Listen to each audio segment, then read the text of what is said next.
அப்பாவை பற்றி நிறைய பேசிட்டேன். அவங்க பாடினதுலேயே எனக்கு ரொம்ப பிடிச்ச பாட்டு வந்து, எப்படியாவது என்னை மீட்டு கொள்ளுங்க, நான் எழும்ப ஏதாவது அற்புதம் ஒன்று செய்யுங்க.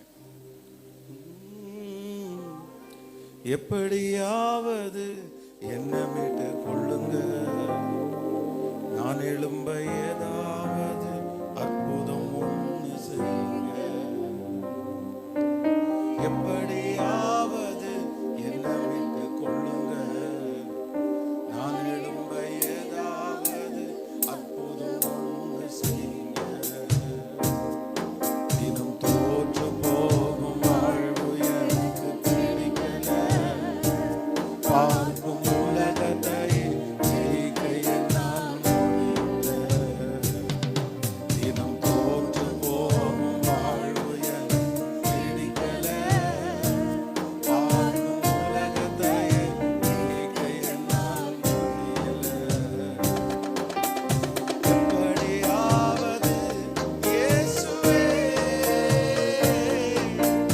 எப்படியாவது இயேசுவே, இயேசுவே, இயேசுவே,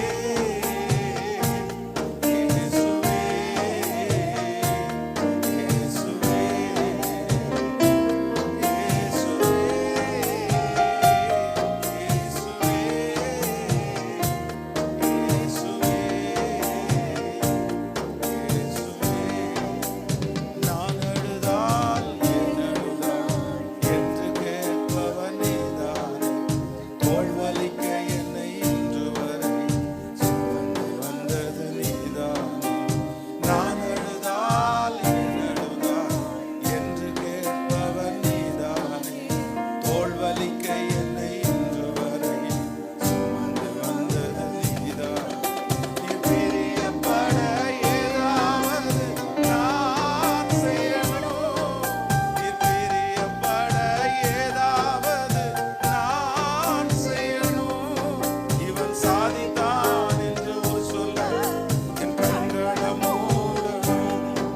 இவன் சாதித்தான் என்று ஒரு சொல்ல இவன் நடக்கணும். எப்படியாவது இயேசுவே, எப்படியாவது இயேசுவே,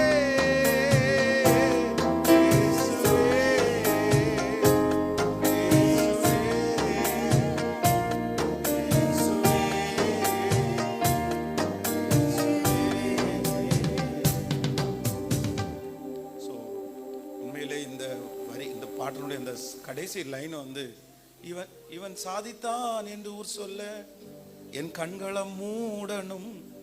இவன் சாதித்தான் என்று ஊர் சொல்ல தலை நிமிர்ந்து நடக்கணும். இந்த ரெண்டு லைனுமே அவங்க எழுதுனாங்க.